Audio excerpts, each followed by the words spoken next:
ګورم چې زما مال ته څه شی فایده رسوي و څه شی نقصان رسوي او که زما وابستګي د کاروبار سره شوه هر قسم کاروبار که دی په هغه کاروبار باندې ما بھرپور ریسرچ کړی دی زه د هغې بیخته کوز شوی یم ما په هغې باندې د ابتدا نه والا تر انتها پورې ځان پوه کړی دی لیکن کومه ژبه چې ما د قیامت په ورځ باندې د رسوایۍ نه بچ کوي کوم ذات چې د قیامت پر ورځ ما د ندامتۍ نه بچ کوي د جهنم نه بچ کوي ما ته د هغې ذات په باره کې پته نشته. دې قرآن کې او دې آیت مبارک کې الله تبارک وتعالی د ټولو نه مخکې د خولې ذکر کوي چې الیوم نختم علی افواههم. الله وی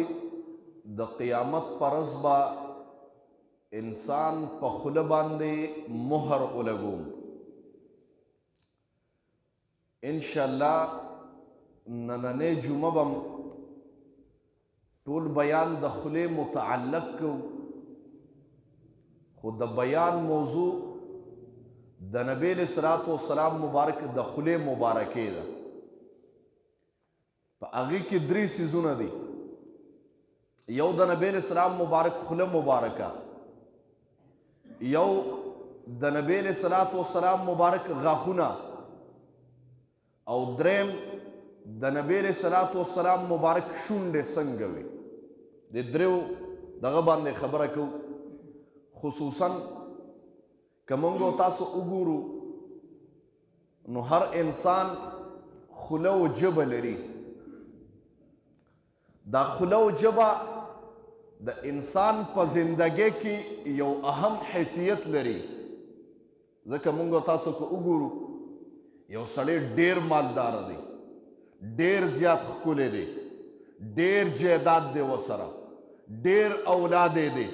لیکن په ژبه باندې چاړه دی. د ده په معاشره کې هغه حیثیت نشته د کوم سړي چې ګویا نه یو خبرې کوي. ځکه دې اظهار ما فی الضمیر نشي کولی. او د اظهار ما فی الضمیر دپاره انسان له الله خوله ورکړې ده. ډیر کارونه انسان که کوي که وګورې ستا کاروبار ستا په خوله باندې بنا دی. که خوله دې روغه ده کاروبار دې روغ دی. خوله کې دې چالاکي وه کاروبار کې به دې ترقي. که خوله دې روغه ده او پسته ده تعلق د سره د خلکو ډیر دی. که خوله دې روغه ده بیان کې،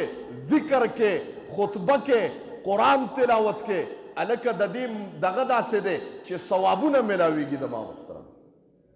نو ما ووی چې د انسان د خولې حیثیت د ده په زندګۍ کې اهم حیثیت دی. زما محترم او بیا یو زمو ستاسو خوله ده چې زمو ستا خوله فقط زما د رضا دپاره لګیا ده. زمو ستا دا خوله او زمو ستا دا ژبه فقط زما او ستا په خیرخواهۍ کې نښتې ده. زما خیرخواهي ګوري د خپل وجود. زما خوله او زما ژبه زما د ښځې خیرخواهي ګوري. زما خوله او زما ژبه زما او ستا دا خوله دا زما او ستا د بچو خیرخواهي لټوي چې زما بچي ته څوک نقصان ونه رسوي، ما ته څوک نقصان ونه رسوي، زما کور والا ته څوک نقصان ونه رسوي. زما او ستا دا خوله فقط زما او ستا په خیرخواهۍ کې او د خپل اهل په خیرخواهۍ کې ده. نن تاسو ته د داسې خولې مبارکۍ خبره کوم، د داسې ژبې خبره کوم چې هغه ژبه او هغه خوله د ټول امت دپاره رحمت دی. هغه خوله د ټول امت دپاره خیرخواهي ده. هغه ژبه او خوله د ټول امت دپاره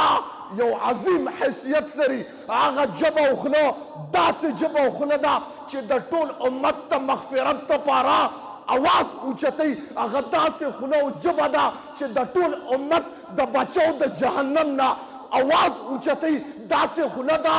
چې د خپل امت د جنت ته دننه کېدو اواز اوچتوي. د ما محترم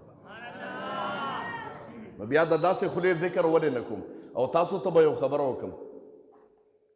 که موږ او تاسو وګورو الله دې معافي وکړي زما چې کوم شی کې مطلب دی په هغې زما ریسرچ هم ډېر دی ډېر دغه کوم جین ښه یم ویښته کوزېږم زما ګاډو سره وابستګي ده ګورم به یي چې دا ګاډې کاغذونه ډوپلیکیټ خو نه دي دا ګاډې اکسیډنټ خو نه دی دا ګاډې کټ خو نه دی دا ګاډې د ډیزل نه کنورټ خو نه دی ځکه زما وابستګي راله که زما وابستګي د څاروو د میخو سره راله زه ګورم چې دا مال څومره پی کوي زه ګورم چې دا میخه ناجوړه خو نه ده زه دا ګورم چې زما میخه څونه وخت کې لنګېږي زه ګورم چې زما مال ته څه شی فایده رسوي و څه شی نقصان رسوي او که زما وابستګي د کاروبار سره شوه هر قسم کاروبار که دی په هغه کاروبار باندې ما بھرپور ریسرچ کړی دی زه د هغې بیخته کوز شوی ما په هغې باندې د ابتدا نه والا تر انتها پورې ځان پوه کړی دی لیکن کومه ژبه چې ما د قیامت په ورځ باندې د رسوایۍ نه بچ کوي کوم ذات چې د قیامت پر ورځ ما د ندامتۍ نه بچ کوي د جهنم نه بچ کوي ما ته د هغې ذات په باره کې پته نشته دا د موسته ایمان دی خفه کېږئ به چې هغه د نبي علیه صلات وسلام مبارک ذات دی او زه خبره کوم اکثر ما درس کې خبره شروع کړې ده د نبي علیه السلام مبارک د ذات او درس والا ته مې ویلي دي ملګرو ته کوم کسان چې درس ته په ذوق کښېني دې ته مې ویلي دي مې تاسو ته به د نبي علیه صلات وسلام مبارک د ویښته مبارک نه والا تر نوک مبارکه پورې ټول تفصیل ذکر کوم انشاءالله کوم کسان چې درس کې کېږي چې تاسو ته د خپل پیغمبر پته ولګېږي چې زما پیغمبر کومې پایې والا بنده و د ما محترم نو د نبی علیه السلام مبارک د خولې خبره کوم وی نبی علیه السلام مبارک خوله چې وه دا د ټول امت دپاره رحمت وه اوس خوله مبارکه د نبی علیه السلام څنګه وه احادیثو یا د سیرت په کتبو کې راځي چې نبی علیه الصلاة والسلام مبارک پراخه خولې والا وړې خولې والا نو د هغې وجه تاریخ والا مورخین سیرت والا علما کرام ذکر کوي چې د چا خوله وړی د ده نه د حروفو ادایګي صحیح نه کېږي حروف ته ګډوډ کی حات نه ادا کیږي پورا خات نه ادا کیږي صاد و سین کې فرق نشي کولی پزا او وا کې فرق نشي کولی پزال او وا کې فرق نشي کولی ولې خولې وړه ده نو ادایګي د حروفو څه نه کیږي د ده بیا په کلام کې فصاحت و بلاغت نه دې فصیحه خبره نشي کولی تنګې تنګې خبرې کوي ځکه د نبي علیه السلام خوله فراخه وه او داسې فراخ هم نه و چې بده ښکاره کېده دا خو د نبی علیه السلام مبارک ما یو خوله مبارکه وه او غاښونه د نبی علیه السلام مبارک چې وو تک سپینو د پیو نه زیات سپینو علما کرام فرمایي په پیو کې به لا خړوالي د نبی علیه السلام په غاښونو کې خړوالي نو ټول څوک سبحان الله او د نبی علیه السلام غاښونو کې نری نری فاصله وه داسې نري نري رونه وو پکې دې دپاره چې هوا چې حرف ادا کیږي چې هوا برابر اوزي بار چې په حرف په حروفو کې په کلام کې وضاحت پیدا کیږي د ما محترم او شونډې مبارکې د نبی علیه السلام مبارک علما کرام فرمایي دا کوم ګلابونه چې تاسو وینئ ګل او دا تک سور ګل چې کله بالکل پوخ شي او دا پاڼې پخې شي تکې سري شي او نرمې شي د ریښمې غوندې د نبی علیه السلام مبارک ګویا د نبی علیه السلام شونډې د دې نه هم ښکلې وي د ګلابونو دا کومې پاڼې چې دي د دې نه د نبی علیه السلام مبارک شونډې پستې وي